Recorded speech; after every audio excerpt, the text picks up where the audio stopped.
Rūšiuok ir gyvensi švariau. Į konteinerį stiklui tinka mesti butelius, stiklainius, stiklo duženas. Butelius ir stiklainius išplauti, nuimti kamščius ir jų žiedelius, pašalinti foliją. Į konteinerį stiklui negalima mesti krištolo, ampulių, akinių stiklų, automobilių stiklų, veidrodžių, elektros lempų. Į konteinerį plastikui tinka mesti plastikinius PET butelius, indus nuo padažų, aliejaus, šampūno, plėvelę. Metant į konteinerius PET butelius nusukti kamštelius. Į konteinerį plastikui negalima mesti neišplautų jogurto, margarino, grietinės, padažų indelių, aliejaus butelių.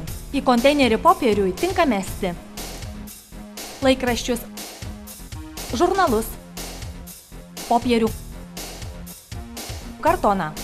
Laikraščiai ir kitoks popierius bei kartonas turi būti nepadengti plastiku, sausi, švarūs, dėžutės išlankstytos. Į konteinerį popieriui negalima mesti dėžutės nuo picos, servetėlių, popierinių nosinaičių, tapetų. Rūšiuok ir gyvensi švariau. Šiuo metu Panevėžio mieste veikia viena didžiųjų atliekų surinkimo aikštelė Pilėnų gatvėje 43. Rūšiuok ir gyvensi švariau.